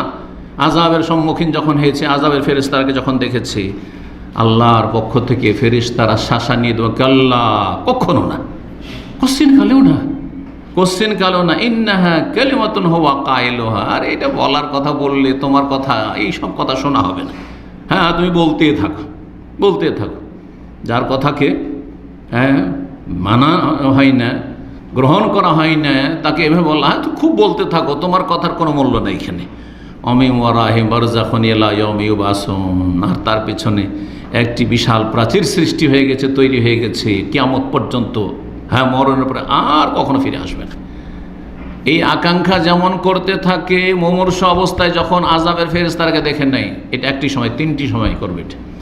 আর একটি সময় যখন কবরে রাখা হয় আর শাস্তি শুরু হয়, তখন বলে রব্বের জন্য আল্লাহ ফিরিয়ে দাও। আর একটি সময় হাসরে যখন হাজির হবে আর আযাবের সম্মুখীন হবে, দেখছে যে জাহান্নাম ছাড়া কোনো উপায় নেই, তখন আল্লাহকে বলবে রব্বের জন্য আল্লাহ ফিরিয়ে দাও। কাফের, জালেম, পাপিষ্ট, সুদখোর, বেঈমান আর ফরজ সালাত ত্যাগকারী যত রয়েছে, হারাম জীবনযাপন যারা করে, আল্লাহর সাথে সম্পর্কহীন হয়ে যারা জীবনযাপন করে, তাদের এই দশা হবে যে আল্লাহ রাব্বুল আলামিন এই আয়াত দুটিতে তুলে ধরেছেন। সূরা মুনাফিক আয়াত নম্বর 9 থেকে 11, এই 3টি আয়াত আল্লাহ রাব্বুল এই বিষয়গুলি অন্য ভাষায় তুলে ধরেছেন। ইয়া আইয়ুহাল্লাযীনা আমানু লা তুলহিকুম আমওয়ালুকুম ওয়ালা আওলাদুকুম আন যিকরিল্লাহ, হে ঈমানদারগণ, তোমাদেরকে তোমাদের ধন সম্পদ, তোমাদের ছেলে মেয়েকে ডাক্তার বানাবো, ইঞ্জিনিয়ার বানাবো, বিদেশে পাঠাবো, আর অনেক টাকা পয়সা তার আয় উপার্জন করবে, অনেক বড় করবো তাদেরকে দেশের নেতা মাথা বানাবো, এইসব স্বপ্ন আর ধন সম্পদ, আমি কোটিপতি হব, এই করব সেই করব, এগুলি যেন তোমাদেরকে আল্লাহর জিকির আজকার, ফরজ জিকির আজকার থেকে, ইবাদত বন্দেগী থেকে উদাসীন, গাফিল না করে দেয়। ওয়া ইয়াফআল যালিকা, যদি এটা কেউ করো বা করে, ফাউলাইকা হুমুল খাসিরুন, কেউ যদি এমনটা করে তাহলে তারা হচ্ছে ক্ষতিগ্রস্ত। নিজের ক্ষতি করলেন আপনি আপনার পায়ে কোড়াল মারলেন, আপনি নিজেকে সর্বনাশ করলেন। ওয়ানফিকু মিম্মা রাযাকনাকুম মিন ক্বাবলি আন ইয়াতিয়া আহাদাকুমুল মউত, তোমাদের কাছে মরণ আসার আগে যা আছে খরচ করো। খরচ মানে সব খরচ করতে বলেননি, শতকরা মাত্র কয় টাকা? 2.5 টাকা, 40 টাকা 1 টাকা, 39টা আপনার, 40 টাকার মধ্যে 1 টাকা শুধু দেন, ব্যাস আযাব থেকে বেঁচে গেলেন আপনি। বাকি সাদাকা নফল, এটা হচ্ছে ফরজ খরচ। আর একটি ফরজ খরচ আছে, সেটা হচ্ছে যাদের ব্যয় বহন ভরণ পোষণ আপনার ফরজ, তাদের খরচ খরচা দেওয়া। বাপ মা যদি তাদের নিজের ধন সম্পদ না থাকে, আর স্ত্রী ছেলে মেয়ের ধন সম্পদ থাকে, ছেলে মেয়ে নেওয়া, তাও খরচ করতে হবে। যতক্ষণ পর্যন্ত ছেলেরা নাবালক হয়ে আছে, এখন কাজ করার যোগ্যতা লাভ করেনি। আর স্ত্রী সারা জীবন, স্ত্রী যদি কোটিপতি হয়, স্ত্রী বাবার বাড়িতে কোটি কোটি টাকা পেয়েছে, হ্যাঁ, বিশাল বিশাল তার বিল্ডিং আছে, লক্ষ লক্ষ টাকা মাসে তার ভাড়া আসছে, তারপরেও ভরণ পোষণ আপনার ফরজ, নাফাকা ওয়াজিব, আনফিকু, খরচ করো, মনে দায়িত্ব পালন করতে হবে, ফরজ দায়িত্ব পালন করতে হবে। মেয়েরা যতক্ষণ পর্যন্ত বিয়ে দিয়ে এসে জামাইয়ের বাড়ি পাঠাইতে পারো নি, স্বামীর বাড়ি যায়নি, ততক্ষণ পর্যন্ত তোমার ফরজ হয়ে গেছে, যতই বয়স হয়ে যাক না কেন। জি, অবহেলা করলে হবে না। এটা হচ্ছে নাফাকাতুন ওয়াজিবা, ফরজ খরচ করা। তার ফরজ খরচ করা, এই দুটো ভালো করে মনে রাখেন। একটি হচ্ছে আল্লাহর হকের ক্ষেত্রে গরিব মিসকিনদের জন্য যাকাত, আর একটি হচ্ছে আপনার উপর যাদের ভরণ পোষণের দায়িত্ব রয়েছে। তারপরে বাকিটা নফল সাদাকা, দান খেয়া, যত করবেন তত ভালো, কিন্তু না করলে আসামের কাঠগড়ায় ফাঁসবেন না, আর জাহান্নামে যেতে হবে না। মরণ আসার আগে তোমরা খরচ করো, আল্লাহ বলছেন। হ্যাঁ, কারণ মরণ আসলে কি হবে? ফায়াকুল রব্বি লাউলা আখারতানি ইলা আজালিন করিব, আল্লাহ যদি একটু সময় দিতে, বেশি সময় না আল্লাহ, একটু সময় দাও আল্লাহ, এক্ষুনি মরণটা দিও না আল্লাহ, একটু সময় দাও, আজালিন করিব, সামান্য কিছু সময় দাও আল্লাহ। ফাসাদ্দাকা, সব দান খেরাত করে দেবো, কিছু রাখবো না, সব দান খেরাত করে দেবো। ওয়াকুম মিনাস সালিহিন, ভালো মানুষ হয়ে চলে আসবো, নামাজ ধরে নেবো, আর আমি সমস্ত হারাম কাজ ছেড়ে দেবো, পাপ ছেড়ে দেবো, হালাল রুজি করবো। আল্লাহু আকবার, চিন্তা করুন তো, মরণ থেকে পালিয়ে কোনো মানুষ বাঁচতে পেরেছে? মরণ থেকে ব্যতিক্রম কোনো নবী রসুলকে করেছেন? আল্লাহ যদি কাউকে মরণের ঊর্ধ্বে রাখতেন, হ্যাঁ, আমরা বলি প্রত্যেকটি ক্ষেত্রে কিন্তু ব্যতিক্রম রয়েছে, বুঝেন তো ভাষা, সব কিছুতে কী রয়েছে, যত কায়দা কানুন নীতিমালা সবগুলিতে এক্সেপশনাল, এটি হচ্ছে এক্সেপশনাল বিষয়। হ্যাঁ হ্যাঁ, এটি হচ্ছে আপনার ব্যতিক্রম, হতে পারে না, পারে না, ব্যতিক্রম। কিন্তু মরণের ক্ষেত্রে কোনো ব্যতিক্রম নেই, কোনো ব্যতিক্রম নেই। যদি ব্যতিক্রম থাকতো যে কিছু মানুষ আছে যারা মরবে না, তাহলে আম্বিয়া রসুলগণ হইতেন, আম্বিয়া রসুলগণ হইতেন, তাদেরকে আল্লাহ রাব্বুল আলামিন ছাড়েননি, মরতে হবে, দুনিয়ায় এসেছেন, যেতে হবে, সুতরাং তার জন্য প্রস্তুতি নিতে হবে। আল্লাহ রাব্বুল আলামিন তৌফিক দান করেন। আল্লাহ বলছেন সূরা জুমার আয়াত নম্বর 8, কুল ইন্নাল মাউতাল্লাযী তাফিরুনা মিনহু, সেই মরণ, যে মরণ থেকে তোমরা পালায়ন করছো। কে মরতে চাইছেন? মরবেন ইচ্ছা করে, একমাত্র আত্মহত্যায় যে আগ্রহী, আর বাঁচতে চায় না, দুনিয়া এত অশান্তি হয়েছে তার জন্য, বা এত ভয় পাচ্ছে, অনেকে ঋণের বোঝা হয়ে গেছে, আর যেখানে সেখানে লাত জুতা খেতে হচ্ছে, ঋণ পরিশোধ করতে পারছে না, তখন আত্মহত্যা। অথবা খেতে পারছে না, স্ত্রী খাওয়াইতে পারছে না, ছেলে মেয়েকে খাওয়াইতে পারছে না, অনাহারে আর থাকতে পারছে না, তখন আত্মহত্যা করছে। যেমন সোশ্যাল মিডিয়ায় মাঝে মধ্যে দেখা যাচ্ছে বিভিন্ন কারণে, অথবা মানসিক অশান্তির কারণে। বাকি সমস্ত মানুষ, মুসলিম হোক আর কাফের হোক, সবাই বাঁচতে চায়, বাঁচতে চায়, মরণ যেন না আসে, মরণ যেন না আসে। অসুস্থ থাকলেও যদি বলেন তুমি এখনই মরতে চাও, খুব কমই লোক পাবেন যে মরতে চাই, মরতে চাই না। একমাত্র এমন অসুস্থতা যে আর বরদাস্ত হয় না, আর বরদাস্ত হয় না, তখন কিছু লোক বলে আল্লাহ যদি মরে যেতাম, তাই না? কিন্তু কোনো মানুষ মরতে চায় না। আল্লাহ বলছে তাফিরুনা মিনহু, তোমরা পালাবার চেষ্টা করছো আপ্রাণ, ফাইন্নাহু মুলাকিকুম, সেই মরণ তোমাদের সাথে সাক্ষাৎ করবে, তোমাদেরকে ধরে ফেলবে, তারপরে ছেড়ে দেওয়া হবে, মরে গেলে বাস মাটিতে মিশে গেলে। সুম্মা তুরাদ্দুনা ইলা আলিমিল গায়বি ওয়াশ শাহাদা, যিনি দৃশ্য অদৃশ্যের মহাজ্ঞানী আল্লাহ রাব্বুল, তার কাছে তোমাদেরকে ফিরে আসতে হবে, যার কাছ থেকে এসেছো তার কাছে ফিরে যেতে হবে। ফায়ুনাব্বিউকুম, তারপর আল্লাহর কাছে ফিরে গিয়ে জান্নাতের মেহমান কি করে এসছেন তার উপর নির্ভরশীল। ফায়ুনাব্বিউকুম বিমা কুনতুম তা'মালুন, কি করে এসছো আমল, আল্লাহ সব বিশদভাবে জানিয়ে দেবেন, বিস্তারিত জানিয়ে দেবেন যে কি করেছো, অমুক দিনে অমুক মুহূর্তে অমুক সময় এই কাজ করেছেন।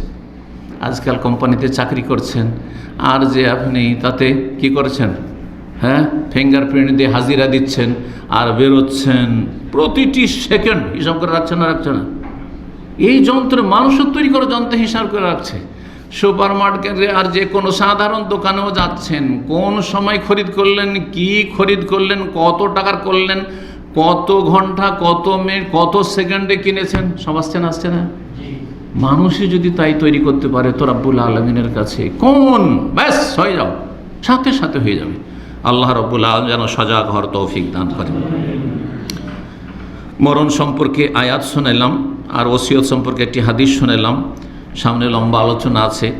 আর একটি হাদিস সহিহ বুখারী শোনা আব্দুল্লাহ বিন উমর রাদিয়াল্লাহু তাআলা আনহু থেকে বর্ণিত, তিনি বলছেন যে আখারদা রাসূলুল্লাহ বিমানকিবি, একবার রাসূলুল্লাহ সাল্লাল্লাহু আলাইহি ওয়াসাল্লাম আমার কাঁধে হাত রাখলেন, এখানে হাত রাখলেন, হাত রেখে বলছেন যে আব্দুল্লাহ, নবী সাল্লাল্লাহু আলাইহি ওয়াসাল্লামের কে শ্যালক জি, হাফসা রাদিয়াল্লাহু তাআলা আনহার ভাই, ওমরের ছেলে, বলছেন কোন ফিদ দুনিয়া কান্নাকা গরীব, তুমি দুনিয়ায় এমনভাবে দিনপাত করো, হ্যাঁ, যে যেন তুমি একজন আগন্তুক ব্যক্তি, অপরিচিত ব্যক্তি, কেউ চিনে না তোমাকে, কেউ চেনে না। চিন্তা করো তো, এমন জায়গায় যেখানে আপনাকে কেউ চেনে না, কোনো ব্যক্তি আপনার একজনও পরিচিত নেই, সেখানে যাওয়ার পরে কেমন লাগবে আপনাকে? এইরকম পরিস্থিতির সম্মুখীন কেউ যদি হয়ে থাকেন, তাহলে আপনার একটা অনুভূতি আছে যে কেমন লাগতো সেখানে। আমরা খুব তাড়াতাড়ি যদি অপরিচিত মহলে পরিবেশও চলে যাই, তো সেখানে যাওয়ার তাড়াতাড়ি একটা পরিচিতির চেষ্টা করি, মানুষের সাথে একটা খাতির জমাবার চেষ্টা করি, দেখি হ্যাঁ কারোর সাথে খাতির জমাইতে পারি কিনা, দেখি আমাদের দেশের মানুষ আছে কিনা, আমাদের ভাষাভাষী আছে কিনা, আর যদি না থাকে, সেটাও না থাকে, দেখি কোনো মুসলিমে যদি ইসলাম দরদ থাকে তো কোনো মুসলিম ভাইকে পাচ্ছি কিনা দেখি, তো আর সেটাও যদি না পাই তো ঠিক আছে, কাফেরদের মধ্যেই থাকছি, আল্লাহ না করে কোনো থাকতে হয়, কাফেরদের মাঝে আছি, আর কোনো আত্মীয় নাই, না আত্মীয় না কোনো মুসলিম, তো দেখি এর মধ্যেই কোনো ভালো মানুষ পাই কিনা, ভালো মানুষের একটু খাতির জমাই, কারণ এখানে আমাকে চলতে হবে, ফিরতে হবে, সুবহানাল্লাহ, না হলে তাড়াতাড়ি পালাবার চেষ্টা করছি এখান থেকে। কান্নাকা গরীব, আগন্তুক ব্যক্তি, পেট্রোল পাম্পে গিয়ে নামছেন, আপনি যাচ্ছেন এখান থেকে মক্কা মদিনা যাচ্ছেন, সেখানে আগন্তুক আপনি না, ওখানে আপনার থাকার জায়গা আছে, মানুষের খাবার দাবার ব্যবস্থা লাগে, থাকার জায়গা লাগে, লাগে না লাগে না, কোনো কিছু নেই সেখানে, আপনার কোনো কিছু নেই সেখানে, কাজকর্ম নেই, আর রোজগারের জন্য কাজকর্ম লাগে, কাজকর্ম আপনার দাম নেই, আর উমরা করতে যাচ্ছেন যেটা আপনার লক্ষ্য উদ্দেশ্য, সেখানে উমরা করতে যাচ্ছেন বা হজে যাচ্ছেন, আর বাকি রাস্তাতে আপনার কী কাজ, কোনো কিছু নেই সেখানে, সেখানে গরিব আপনি। গরিব মানে বাংলা গরিব নয়, বাংলা গরিব মানে আমরা কি বলি, ফকির, অভাবী মানুষকে, দরিদ্রকে গরিব বলা হয়, আর আরবি গরিব মানে হচ্ছে আগন্তুক, অপরিচিত ব্যক্তি, কেউ চেনেন আপনাকে, কাউকে আপনিও চিনেন না। এইরকমভাবে দুনিয়ায় সময় কাটাও। দুনিয়াতে যারা গাড়ি বাড়ি নিয়ে মেতে উঠেছেন, পয়সা নিয়ে মেতে উঠেছেন, তারা কি দুনিয়াতে নিজেকে অপরিচিত মনে করছেন, আগন্তুক মনে করছেন? দুনিয়াকে কামড়ে ধরে আছেন, ছাড়তে চাইছেন না আপনি। জি, যে দুনিয়াকে কামড়ে ধরবে সে আখিরাত থেকে গাফিল অবশ্যই হবে, পরকালে তার জন্য ভয়াবহ পরিণাম রয়েছে।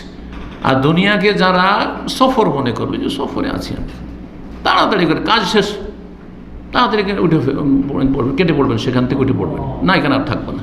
আল্লাহু আকবার। আওয়াবের সাবিল, হয় আগন্তুক অপরিচিত ব্যক্তির মতো কোনো শহরে থাকলে, অত কোনো রাস্তাতে পথিক মোসাফির তুমি যাচ্ছ কোনো মরুভূমি দিয়ে, ওই রকম দুনিয়াকে মনে করো। দুনিয়ার ভোগ বিলাসের সামগ্রী পেয়ে তুমি মেতে যেও না। ইবনে উমর রাদিয়াল্লাহু তাআলা আনহু এই হাদিস বয়ান করতেন, আর নিজের পক্ষ থেকে সেখানে উপদেশমূলক বলতেন, ইবনে উমর এজা আমসাইতা ফালাতান, যদি তুমি দুনিয়াতে আগন্তুক হয়ে থাকতে চাও, মুসাফির হয়ে থাকতে চাও, তাহলে ফালাতান তাদের সাবাহ, ভোরের অপেক্ষা করিও না, যে এখন এশা পরে রাত্রে 9টা অথবা 9:30 ফজর হবে, ভোর হবে আমার, না, ভোরের আশা করিও না, এইটা আমার সময় শেষ, এশাটা আমার শেষ তলাক ছিল, আর এই যে বসেছি এখানে হয়তো শেষ, এখনই শেষ, অথবা কিছুক্ষণের মধ্যে শেষ। আমাদের কিছুদিন আগের ঘটনা আপনারা নিশ্চয় অনেকে জানেন, যে এখানে আমাদের দিনী ভাই মঙ্গলবারে দার্সে ছিলেন, বুখারী দার্সে ছিলেন, আর দার্স শুনলেন, আর যাওয়ার পরে রাত্রি 2টার সময় হার্ট অ্যাটাক হলো, আর তারপরে শুনলাম যে মারা গেছে সকালে। আল্লাহু আকবার, চিন্তা করুন, এই কিছুদিন আগের ঘটনা। আর বাকি আজকে থেকে 10-15 বছর আগের ঘটনা। ইসলামিক সেন্টারে জুমার পরে আমার দার্স চলছিল, এই বসে থাকতে থাকতে নিচে বসে দার্স শুনছিল, জুমা মসজিদও আমার জুমার খুতবা শুনেছে, আর সেখান থেকে এখানে এসছে, আসার পর হঠাৎ করে ধুম করে পড়ে গেল, আর পড়ে যাওয়ার পর সাথে সাথে ওইখানেই শেষ। সিঁড়িতে নিয়ে গেলে অ্যাম্বুলেন্স আসলো, বললো যে মারা গেছে, মারা গেছে। আল্লাহু আকবার। সেটা কি আপনি আমি হইতে পারি না? জি, অবশ্যই হইতে পারেন। জি, আল্লাহ রাব্বুল আলামিন যেন আমাদের পরিণাম ভালো করেন, জান্নাতুল ফিরদাউস দান করেন, জাহান্নামের আযাব থেকে রক্ষা করেন। ওই যে আসবাহতা, যদি সকাল হয় এটা মনে করিও না যে দুপুর হবে, বিকাল হবে, আবার সন্ধ্যা হবে, বাড়িতে ফিরবো, না না না, এটাই শেষ সময়। যদি এই রকম অনুভূতি থাকে, তাহলে আপনার আচার আচরণ, চলা ফেরা, আর আপনার লাইফ স্টাইল কেমন হবে চিন্তা করুন। দাদি উদাহরণ দিয়ে বোঝালে আরও স্পষ্ট হবে। অনেকেই এই উদাহরণটি দিয়েছেন।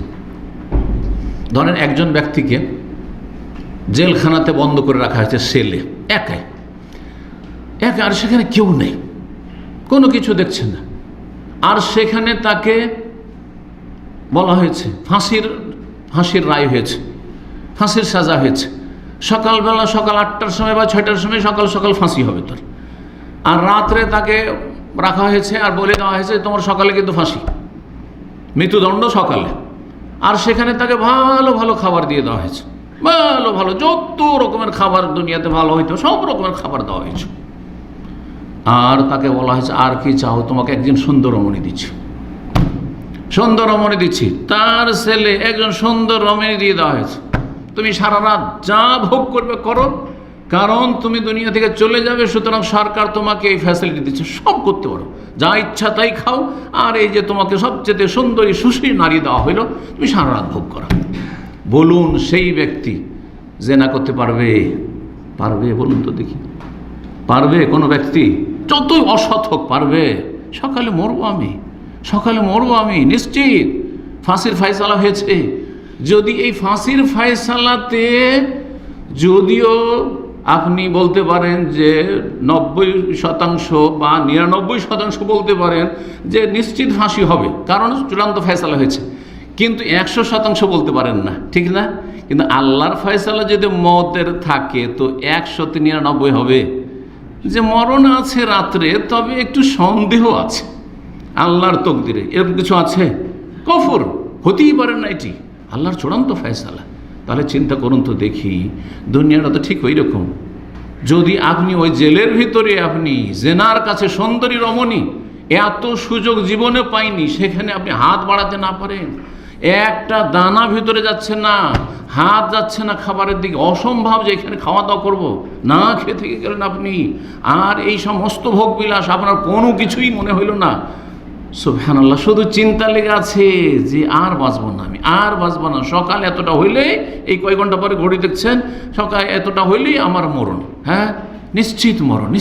সুবহানাল্লাহ, চিন্তা করে তো দুনিয়াটা কি আমাদের এরকম নয়? অবশ্য দুনিয়া এরকম। তাহলে কি করে একজন মুসলিম গুনাহ করতে পারে? কি করে একজন মুসলিম আল্লাহর অবাধ্য নাফরমান হইতে পারে? আর আল্লাহ রাব্বুল আলামিনকে অসন্তুষ্ট করতে পারে? যার হাতে পকড়া হবে, যার কাছে ফিরে যেতে হবে। আল্লাহ বুঝার তৌফিক দান করুন। বলছেন আব্দুল্লাহ বিন ওমর, খুয মিন সিহহাতিকা লিমারাদিকা, তুমি যখন সুস্থ রয়েছো, কখন অসুস্থ হয়ে যাবে, এখন ভালো আমলগুলি করো।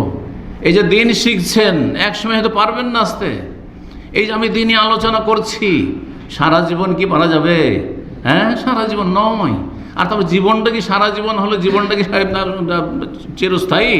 কখন শেষ হয়ে যায়? সুতরাং যত পারা যায় তাড়াতাড়ি করে ভালো কাজগুলি করে ফেলি, নেকির ব্যালেন্স বাড়াই।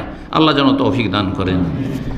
আর অমিন হায়াতিকা মওতিকা, তুমি যে এখন বেঁচে আছো, এই সময়ে কিছু ভালো কাজ করে নাও, এলেম শিখে নাও, আমল করে নাও, নেকি অর্জন করে নাও, সংশোধন করে নাও মরণের পরের সময়কালের জন্য, কারণ তখন কিছু করার থাকবে না, আমল বন্ধ হয়ে যাবে। সহিহ বুখারীর হাদিস। এতক্ষণ পর্যন্ত আলোচনা করলাম, কিন্তু এখন পর্যন্ত মরণের যে প্রস্তুতি বা মৃত্যুর জন্য প্রস্তুতি, কিভাবে প্রস্তুতি নেবেন, এই আলোচনায় পৌঁছতে পারেনি। আর প্রায় ঘণ্টাখানেক কাছে আসলো। আমরা ইনশাআল্লাহ 5-7 মিনিটের মধ্যে শেষ করব, কারণ আর সময় আমাদের সাথ দিচ্ছে না।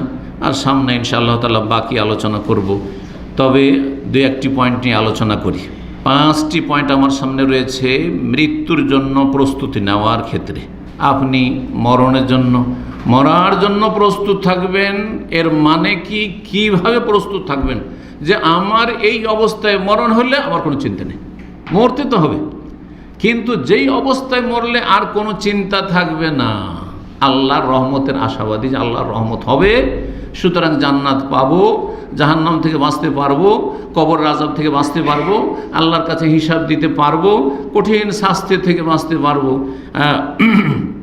আল্লাহ রাব্বুল আলামিন যেন এইসব বিষয়গুলি আমাদেরকে অনুভব করার তৌফিক দান করেন এবং এসব বিষয়গুলি সম্পর্কে সচেতন হওয়ার তৌফিক দান করেন।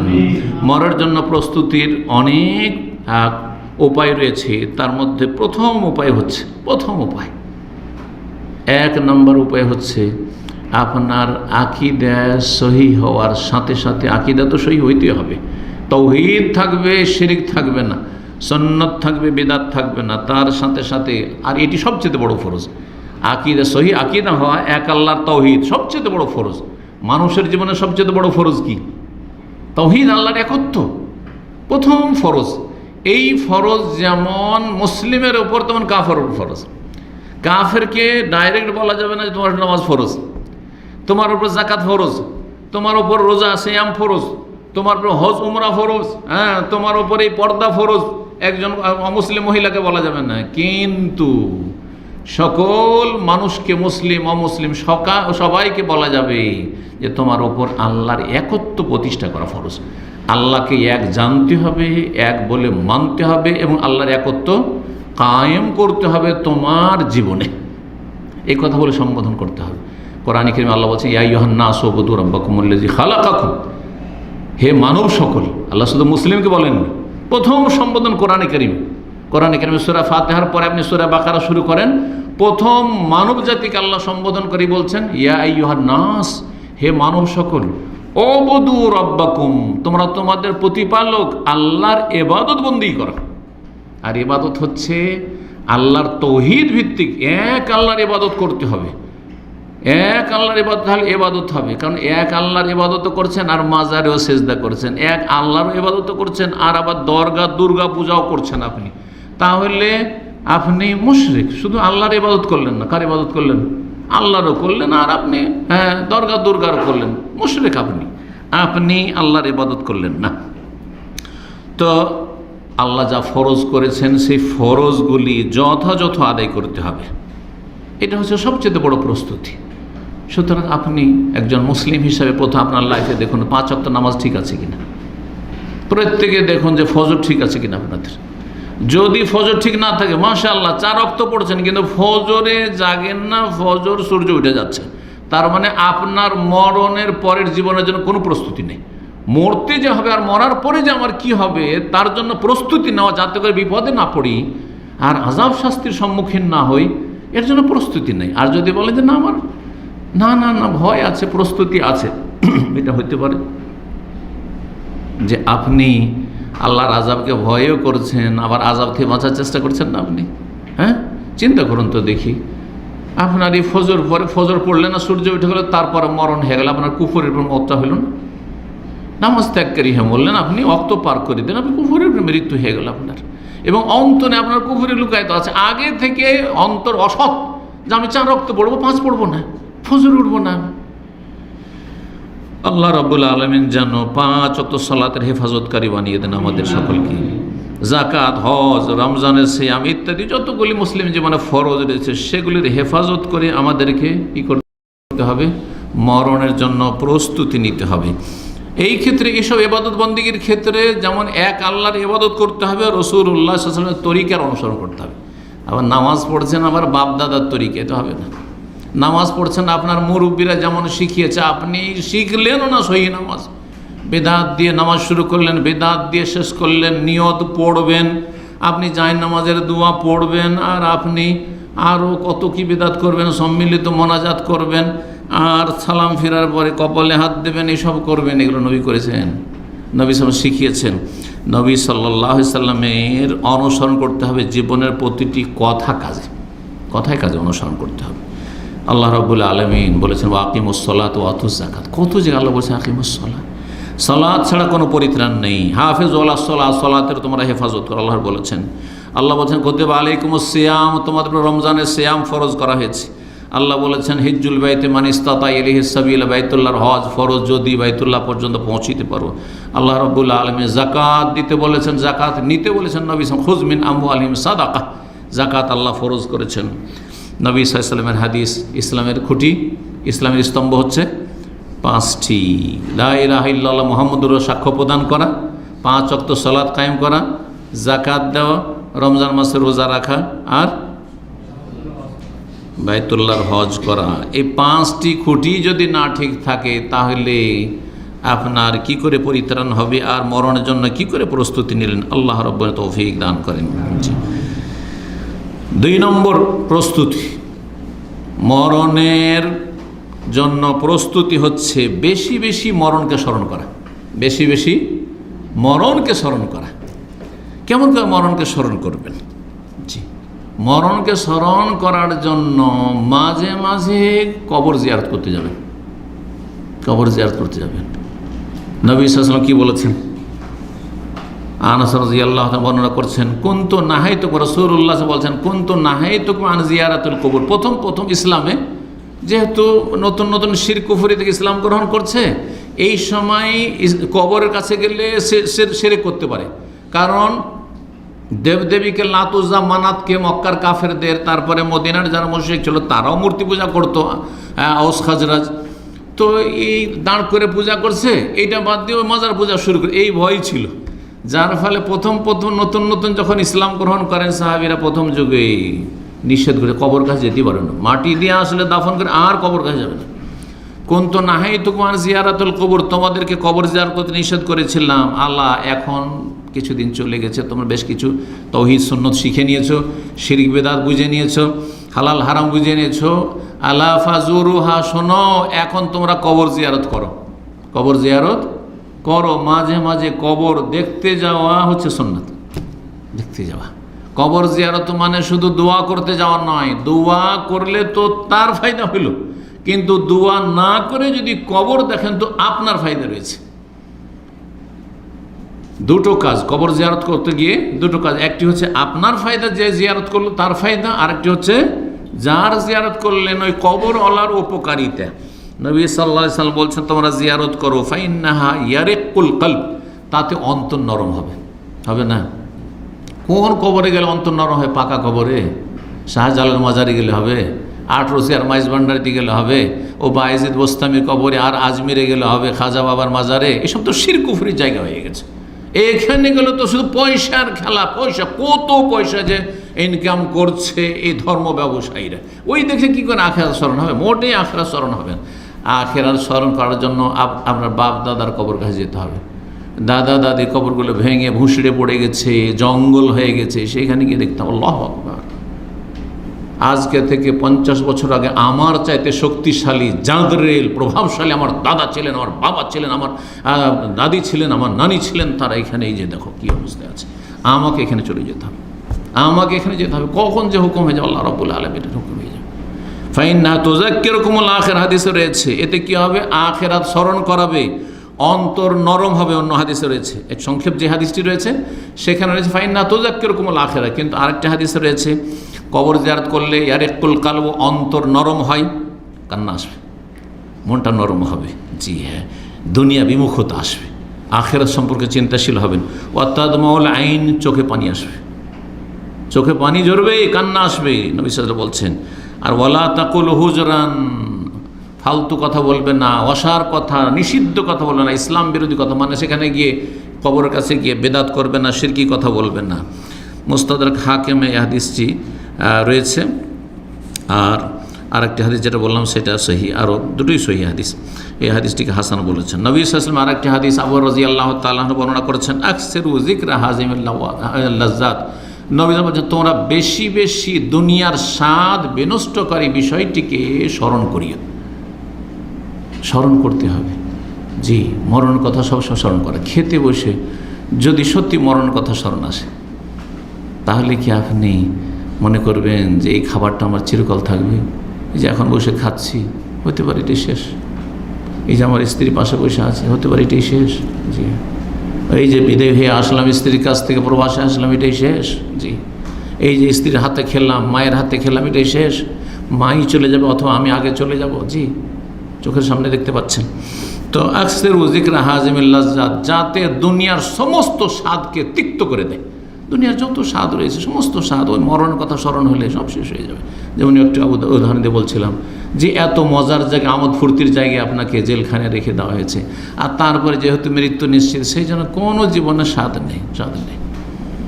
শুধু তাই নয়, আরেকটি উদাহরণ দিই। যদি ডাক্তার বলে যে আপনার হার্ট এখন কি হয়েছে, পুরো ব্লক হয়ে গেছে, হার্টের সমস্ত যে সেরা অপসেরা সবগুলি কী হয়েছে, ব্লক হয়ে গেছে, যে কোনো সময় মরতে পারেন আপনি। এই কথা যদি রুগীকে জানিয়ে দেয়, তারপরে আর জীবনে দুনিয়ার স্বাদ থাকবে? হ্যাঁ, যে গরুর গোস্ত খাবো এখন, হ্যাঁ খুব বেশি বেশি মিষ্টি খাবো, আর এই করব সেই করব, হ্যাঁ এটা খাবো এটা খাবো, এখানে যাব সেখানে যাব, থাকবে? ওটাই থাকবে না। কি যে টেনশন শুরু হয়েছে, ঘুম হারাম হয়ে যাবে। যদি রাত্রে এই কথা শুনে রাতের সাথে ঘুম হারা যাবে, ঘুম হারা যাবে, আল্লাহ কখন মরে যাবে, কখনো মরে যাবে। বেশি বেশি স্মরণ করো, মওতকে বেশি বেশি স্মরণ করো। তিরমিজির হাদিস, আল্লামা আলবানী রাহিমাহুল্লাহ হাদিসটিকে সহিহ বলেছেন। এই মত সম্পর্কে, মতকে স্মরণ করা সম্পর্কে সাহাবায়ে কেরাম এবং সালাফদের দু একটি উক্তি আলোচনা করে আলোচনা শেষ করছি। আবু দারদা রাদিয়াল্লাহু সাহাবী বলছেন, মান আকসারা মিন যিকরিল মত, যে ব্যক্তি বেশি বেশি মরণকে স্মরণ করে। অনেকে মরণ থেকে এত গাফেল যে মানে মাসকে মাস পার হয়ে যাচ্ছে, বছরকে বছর পার হয়ে যাচ্ছে, জীবনটা এই যে 30-40 বছর বয়স হয়ে গেছে, জীবনও চিন্তা করেননি যে আমি সে লোকটি যে হঠাৎ করে মরে যাব, যে কল্পনা করেননি। এমন হইলে হবে না। যেই ব্যক্তি বেশি বেশি মরণকে স্মরণ করবে, যে কোনো সময় মরে যাবে, কাল্লা হাসাদু, সে হিংসা করবে না। হিংসা কেন করবেন? আরে যার হিংসা করবে তার আগে আপনি চলে যাবেন হয়তো, জি।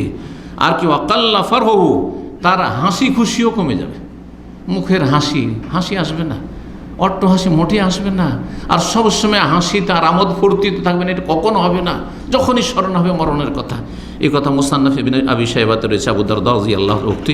আম্মার বিন ইয়াসির রাদিয়াল্লাহু তাআলা বলছেন, কাফা বিল মউত ওয়াইজান, মানুষের জন্য মরণ উপদেশকারী হিসাবে যথেষ্ট। উপদেশ দেওয়ার জন্য মানুষের মওত যথেষ্ট। কোরআনের আয়াত পড়ে যদি তাফসীর করা হয়, অনেকে উপদেশ নেবেন না, কিন্তু মরণ সম্পর্কে যদি জানিয়ে দেওয়া হয়, এই জন্য তো জানিয়ে দেওয়া হয়নি, না হলে সবাই সংশোধন করে নিত। আমাকে আপনাকে যদি জানিয়ে দেওয়া হইতো, হ্যাঁ ফেরেশতা এসে বলে, এই তোর মরণ আছে আজকে ফজর আগে আগে, ব্যাস ভাই যে আর 10টা দিন তোর আছে, সবাই সংশোধন করে নিতেন। তো বলছেন যে মওত মানুষের জন্য উপদেশ দেওয়ার জন্য যথেষ্ট। ওয়াকাফা বিল ইয়াকিন গিনান, আর মানুষ যদি ইয়াকিন করে তাতে মানুষ অভাবমুক্ত হয়ে যায়। আল্লাহর নিয়ামতের, আল্লাহর রহমতের উপরে যদি ইয়াকিন থাকে, আল্লাহর রিজিক দাতা, আল্লাহ আমাকে না খেয়ে মারবেন না, না খেয়ে মারবেন না, যাকে আল্লাহ পাঠিয়েছেন রিজিক দিবেন, তাহলে এইতে আপনার মনটা আপনার সচ্ছল, মন বড় আপনার। এই নয় যে আমি ফকির, আমি গরিব, না। ওয়াকাফা বিল ইবাদাতে শুগলান, আর মানুষ যদি ইবাদত বন্দেগী নিয়ে ব্যস্ত থাকে, এটাই যথেষ্ট। বলছে আমার কাজ কাম নাই, অনেকে বলেন যে কাজ নাই, বেকার আছি। বেকার আছেন, এই সময় বেশি বেশি কোরআন তেলাওয়াত করেন, তাফসীর পড়েন, আলোচনা শোনেন, ইলম হাসিল করেন, দেখবেন ইবাদত বন্দেগীতে এমন মশগুল হয়ে যাবেন, ব্যস্ততার শেষ নেই আপনার। জনৈক মহিলা আয়েশা রাদিয়াল্লাহু তাআলা আনহার কাছে আসলেন, 4 নম্বর উক্তি এখানে। এসে মা আয়েশাকে বলছেন যে আমার অন্তরটা খুব শক্ত হয়ে গেছে, কেমন করে অন্তর নরম করবো বলুন তো। ফাকালাতুল্লাহ, মা আয়েশা রাদিয়াল্লাহু তাআলা আনহা তাকে বললেন, আকসিরি মিন যিকরিল মউত, বেশি বেশি মরণকে স্মরণ করো, মরণকে স্মরণ করো। কি হবে? ইয়ারিক্কু কালবুকে, তোমার অন্তর নরম হয়ে যাবে। সেই মহিলা তাই করল, সবসময় মরণ স্মরণ করে, কখন মরে যাবো, হঠাৎ মরে যাবো, এই মরে যাবো, কখন যে মরে যাবো। ফারাক্কা কালবুহা, তার অন্তর নরম হয়ে গেছে। ফাজাআত তাশকুর আয়েশা, তারপরে এসে মা আয়েশা রাদিয়াল্লাহু তাআলা আনহার শুকরিয়া আদায় করেছেন যে আল্লাহ আপনার ভালো করুন, যে আপনি আমাকে একটা ভালো উপদেশ দিয়েছেন, যে মরণকে বেশি বেশি স্মরণ করতে বলেছেন, আর অন্তরটা আমার খুব নরম হয়ে গেছে। বাহ, জি। 5 নম্বর উক্তি, কাব আহবার বড় বিখ্যাত তাবেঈ ছিলেন এবং ইহুদি মযহাবের বড় আলেম ছিলেন, ওই জন্য কাব আহবার বলা হয়। ওমর রাদিয়াল্লাহু তাআলার আমলে ইসলাম গ্রহণ করেছিলেন। বলছেন, মান যাকারাল মওত, যে ব্যক্তি মরণকে স্মরণ করবে, হানাত আলাইহিল মাসাইব, তার জন্য দুনিয়ার মুসিবত তুচ্ছ হয়ে যাবে। মরণকে স্মরণ করলে দুনিয়ার বালা মুসিবত এগুলো তুচ্ছ, কয়দিনের, সামান্য কয়দিন। আর তারপরে একজন মুমিন ব্যক্তি, দিনদার পরেজগার ব্যক্তির জন্য আল্লাহর কাছে সুখ শান্তির শেষ নেই। জি। ইমাম হাসান বসরি রাহিমাহুল্লাহ বলছেন, ফাজাহাল মওতুদ দুনিয়া, মরণ দুনিয়াকে লাঞ্ছিত করে দিয়েছে। মরণ যখন মানুষ স্মরণ করবে, তো দুনিয়া আপনার আমার কাছে তুচ্ছ হয়ে যাবে, দুনিয়ার কোনো মূল্য নেই, কোনো মূল্য নেই। এই যে টাকা পয়সার পিছনে ছুটছেন, ছুটবেন না তো, টাকা পয়সা দান করে দেবেন, টাকা পয়সার মায়া, এই জমি জায়গার মায়া, আরে এই করবো তো সেই করবো, এই সমস্ত কিছু কি হয়ে যাবে, শেষ হয়ে যাবে যখন মরণকে স্মরণ করবে। মরণ দুনিয়াকে লাঞ্ছিত করে দিয়েছে। ফালাম ইয়াদা লেজি লুব্বিন ফিহা ফারাহান, জ্ঞানী মানুষ কখনো দুনিয়াতে আনন্দিত হবে না যদি মরণকে স্মরণ রাখে। ওমা আলজামা আব্দুল কালবাহু যিকরাল মত, কোনো বান্দা যদি সবসময় মনে মরণের কথা স্মরণ রাখে, ইল্লা সাগরাতিদ দুনিয়া আলে, দুনিয়া তার কাছে তুচ্ছ হয়ে যাবে, ওয়াহানা আলাইহি জামিউ মাফিয়া, দুনিয়ার ধন সম্পদ, বাড়ি গাড়ি নারী, এগুলো কোনো কিছু না, কোনো কিছু না। বাড়ি করার পরে কয়দিন থাকবেন আপনি? কোটি কোটি টাকা দিয়ে বাড়ি করছেন আপনি, ভোগ বিলাসের সামগ্রী এত তৈরি করছেন, ভোগ করবেন আপনি, অন্য কেউ ভোগ করবে। আরে কিছু দান করেন যেটা থাকবে আপনার আখিরাতে কাজে আসবে। ইমাম আউজাই রাহিমাহুল্লাহ বলছেন, মা আকসার আবদুন যিকরাল মত ইল্লা কাফাহুল ইয়াসির, যে কোনো বান্দা যখন মওতকে স্মরণ করবে তখন সামান্য আহার, সামান্য দুনিয়া তার জন্য যথেষ্ট। আপনার জন্য দুনিয়া কোনো রকম খেয়ে দিয়ে দিনপাত হয়ে যাচ্ছে, চলে যাচ্ছে, কারো কাছে ভিক্ষা করতে হয় না, ধার কর্জা করে, এতটাই যথেষ্ট। কোনো কিছু জমা করতে পারছি না, টাকা পয়সা কিছু বাঁচছে না, কোনো চিন্তা নেই, কী করবেন বাঁচিয়ে? আপনি তো চলে যাবেন। জি, আল্লাহ রাব্বুল আলামিন যেন তৌফিক দান করেন। ইমাম দাক্কাক রাহিমাহুল্লাহ বলেন, মান আকসারা যিকরাল মওত, যেই ব্যক্তি বেশি বেশি মরণকে স্মরণ করবে, উকরিমা বিসালাস, তাকে আল্লাহ তিনটি জিনিস দিয়ে সম্মানিত করবেন। তাজিলুত তওবা, বেশি বেশি মরণকে স্মরণ করছেন, সুতরাং ও তাড়াতাড়ি তওবা করবে। মরণ যখনই স্মরণ হবে তখন তওবা করবেন না, যে তুমি এখনই মরে যেতে পারি, তাহলে আপডেট করি, হ্যাঁ, যেন কোনো গুনাহ না থেকে যায়, আল্লাহর কাছে ধরা না খেয়ে যায়, ভুল হচ্ছে, অন্যায় হয়েছে, তওবা করে নেব। ও কানাতুল কলব, অন্তরে পরিতুষ্টি আসবে, অল্পতে মনটাতে শান্তি আসবে। ও নেশাতুল এবাদ, এবাদতে মনোযোগী হবেন, যে এই নামাজটি আমার শেষ নামাজ। নামাজে খুশু আর একাগ্রতার একটি গুরুত্বপূর্ণ উপায় হচ্ছে যে আমার এই নামাজের পরে আর হয়তো নসিব হবে না, এই নামাজই হয়তো শেষ, তাহলে সুন্দর করে নামাজ পড়বেন। ওমান নাসিয়াহু, আর কেউ যদি মরণকে ভুলে যায়, উকিবাবে সালাসে, তাকে তিনটি শাস্তি দেওয়া হয়। তসবিবুত তওবা, তওবা করছি, আচ্ছা তওবা করে নেবো, তওবা মেলা সময় আছে, আচ্ছা ঠিক আছে, একটু সময় হয়ে যাক, দাড়িটা রাখবো, আচ্ছা হজটা করি তখন দাড়ি রাখবো, আচ্ছা এই মেয়েটার বিয়ে দিয়ে দিই, তারপরে যখন শ্বশুর হয়ে যাবো দাড়ি রেখে দেবো, আর তারপরে তো এই নামাজ ধরবো, এই রমজান আসুক তখন নামাজ ধরে নেবো, করে না অনেকে, এই হজ করে নিই আর তারপরে তখন নামাজ ধরে নেব। তো এই করতে থাকবে, আর অল্পতে পরিতুষ্টি হবে না, খাই মিটবে না।